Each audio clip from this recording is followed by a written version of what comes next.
Hello, gentlemen. If you are over 50 and still masturbating, there is something incredibly important you need to understand about your prostate health. And most men have never been told this clearly, calmly, and without judgment. So today we are going to talk like adults. No shame, no sensationalism, no moral lecture, just physiology, just long-term health, just facts. Because once you cross 50, your body begins changing. Not dramatically overnight, not in some catastrophic way, but subtly, gradually. And those subtle changes matter. Your prostate begins to enlarge. Your urinary stream may not feel as strong as it once did. You may wake up once, maybe twice at night to urinate. Erections may require more stimulation. Ejaculation volume may decrease. Sensation may shift. Recovery time may lengthen. And right in the middle of all of this is a behavior many men feel confused about, embarrassed about, or quietly guilty about: masturbation. Let me say something. Clearly, from the beginning, this is not about morality, this is not about personal beliefs, this is not about cultural messaging from decades ago, this is about medicine.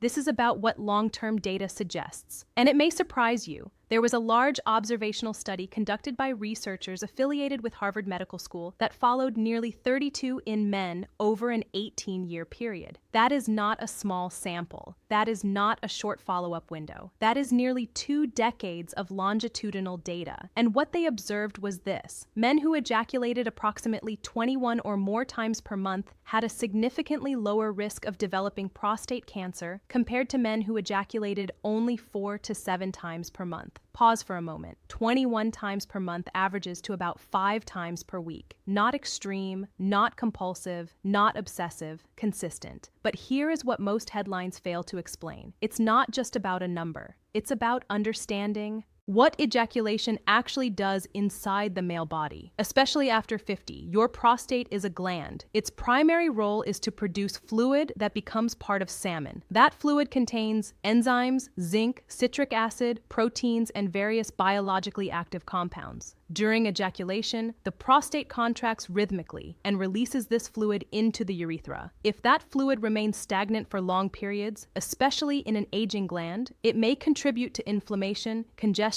and increased cellular stress. Think about any other system in the body. Circulation supports health. Movement supports turnover. Stagnation tends to promote inflammation. Regular ejaculation appears to support fluid turnover in the prostate. It may reduce inflammatory markers. It may reduce what we call intra-astrostatic pressure. It may help prevent accumulation of potentially irritating secretions. Is this a guarantee against prostate cancer? No. Nothing is a guarantee. But is it a modifiable behavioral factor associated with lower risk in long-term observational research? Yes. Now let's connect this to something extremely common after 50. The name prostatic hyperplasia, or BPH. BPH affects roughly half of men by age 60 and up to 80% by age 80. It is not cancer. It is enlargement of the prostate tissue. As the prostate enlarges, it presses against the urethra, the tube that carries urine out of the bladder. This can lead to slow stream hesitancy, dribbling, incomplete, empty tying, urgency, nighttime urination. Some men also report a heavy, full sensation in the pelvis, not severe pain, but pressure. Sometimes that sensation is related to what we call prostatic congestion, accumulation of prostatic secretions without regular release.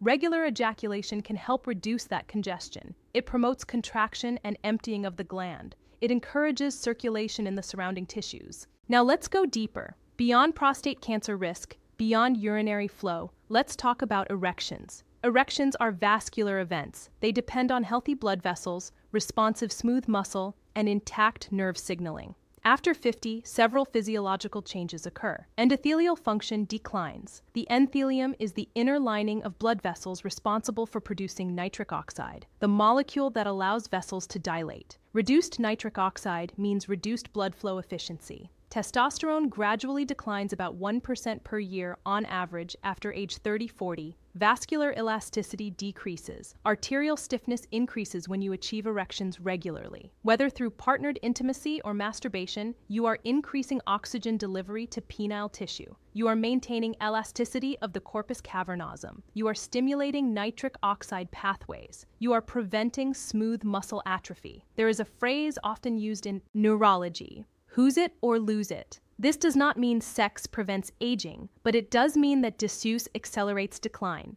Men who stop all sexual activity for extended periods often experience faster erectile deterioration, not because masturbation is magic, but because erections themselves maintain tissue health. Let's also talk about neurochemistry. Orgasm triggers a cascade of brain chemicals. Dopamine rises, supporting motivation and reward. Oxytocin increases, promoting relaxation and bonding. Endorphins release natural pain relief. Prolactin rises, contributing to sexual satisfaction and temporary refractory period. Serotonin shifts, affecting mood regulation. After 50, many men are navigating stress, career transitions, retirement uncertainty, financial pressure, relationship shifts, health concerns, caregiving responsibilities. Chronic stress elevates cortisol. Chronic cortisol elevation promotes inflammation. Inflammation contributes to cardiovascular disease, metabolic syndrome, cognitive decline. Sexual release, including masturbation, can temporarily lower stress hormones and activate the parasympathetic nervous system.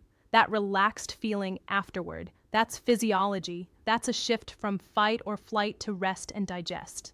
Many men also report improved sleep after orgasm. Orgasm can shorten sleep latency, the time it takes to fall asleep because of that neurochemical cascade toward relaxation. Now, let's address shame directly. Many men over 50 grew up hearing that masturbation was immoral, dirty, weakening, sinful, or childish. From a medical perspective, masturbation in moderation is a normal physiological behavior observed across cultures and age groups. It does not cause blindness. It does not shrink the penis. It does not cause infertility. It does not drain life force. These myths are centuries old and unsupported by medical science. What matters medically is balance. Research patterns suggest frequency in the range of roughly 15 to 21 ejaculations per month may be associated with protective prostate effects. That total can include partnered sex, solo masturbation, or nocturnal emissions. The body does not distinguish between methods. It recognizes ejaculation. Now, let's discuss technique, because after 50, technique matters more than it did at 20. Skin changes with age. Collagen decreases. Elasticity decreases. Natural lubrication decreases. Blood flow changes. Dry friction can cause microtrauma. Repeated microtrauma may lead to scarring. In severe cases, aggressive bending or forceful manipulation can contribute to structural injury of the tunica albuginea, the fibrous layer surrounding erectile tissue. That injury can, in rare cases, contribute to curvature conditions like Peyronie's disease. Is this common from normal masturbation? No, but aggressive, dry, forceful habits increase risk. Lubrication is not optional after 50. Water-based lubricants are easy to clean and safe. Silicone-based lubricants last longer for men with drier skin. Avoid excessive grip pressure. Some men compensate for reduced sensitivity by squeezing harder. That creates a dangerous cycle. More pressure dulls nerves, requiring even more pressure. Instead, slow down. Focus on sensation, not force. Allow arousal to build gradually. After 50, the arousal curve may be slower. That is normal physiology, not dysfunction. Now let's discuss pornography calmly and clinically. Occasional use does not automatically cause harm, but chronic escalating high-intensity consumption can alter dopamine pathways. Some men begin experiencing difficulty achieving arousal with real partners. Novelty becomes necessary. Stimulation intensity escalates. This is neuroptation, not morality. If you notice you cannot achieve erection without visual stimulation, or you require increasingly extreme material to feel aroused, that is a sign to recalibrate. Reducing frequency can help restore baseline sensitivity. Now, let's talk about balance, because extremes create problems. Some men over 50 stop all sexual activity entirely. Others escalate dramatically due to loneliness, boredom, stress, or emotional distress. Let's start with abstinence. When ejaculation stops for long periods, some men experience pelvic heaviness, increased nocturnal urination, prostatic discomfort. Prolonged absence of erections may accelerate endothelial dysfunction. Without regular oxygenation, smooth muscle may slowly be replaced by collagen fibers, reducing elasticity and rigidity. This is why men recovering from prostate surgery are often advised to engage in penile rehabilitation, maintaining blood flow even if intercourse is not possible. Now let's discuss excessive masturbation.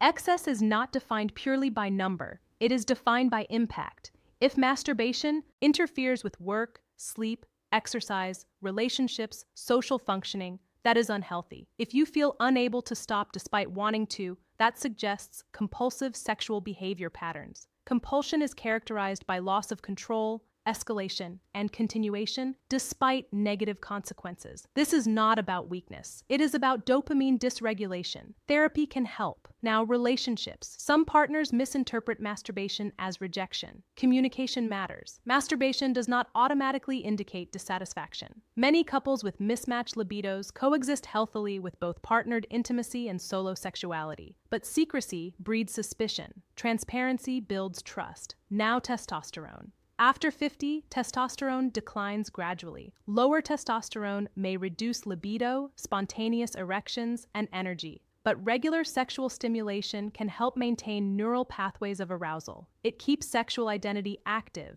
It prevents psychological withdrawal from sexuality. Declining libido does not mean sexuality is over. It means it evolves. Cardiovascular considerations are important. Erectile function is closely tied to cardiovascular health. The penile arteries are small, about 1-2 millimeter in diameter, smaller than coronary arteries. If vascular disease begins, erectile changes often appear first. Masturbation is generally safe for men cleared for moderate physical activity. If you can climb 2 flights of stairs without chest pain or severe breathlessness, sexual activity is usually safe, but chest pressure, dizziness, or severe shortness of breath during sexual activity requires evaluation. Now, hygiene after 50. Especially in men with diabetes, skin infections become more common. Wash gently with warm water. Avoid harsh soaps. Dry thoroughly, particularly under the forest skin if uncircumcised. Monitor for redness, irritation, or unusual discharge. Now, warning signs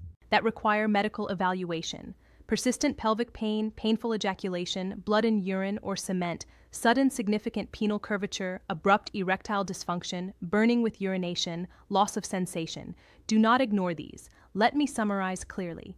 Regular ejaculation after 50 may support prostate fluid turnover, reduce inflammatory congestion, be associated with lower prostate cancer risk, maintain erectile tissue oxygenation, support vascular elasticity, activate pelvic floor muscles, reduce stress hormones, improve sleep quality. Safe practice requires adequate lubrication, gentle grip, no forceful bending, mindful pacing, attention to hygiene, moderation in pornography use, awareness of compulsive patterns. The most important message is this: your sexuality does not expire at 50. It evolves. It requires adaptation. It requires awareness, but it remains part of your health. Masturbation after 50 is not adolescent behavior. It is adult physiology. When practiced mindfully, it can support prostate circulation, erectile health, pelvic muscle activation, stress modulation, and emotional balance. When ignored entirely, decline may accelerate. When overused compulsively, balance is lost. The key is intentionality. You deserve evidence-based information, not myths, not shame, not silence. Aging is not about shutting down. It is about adjusting intelligently. And when you understand your body, you remain in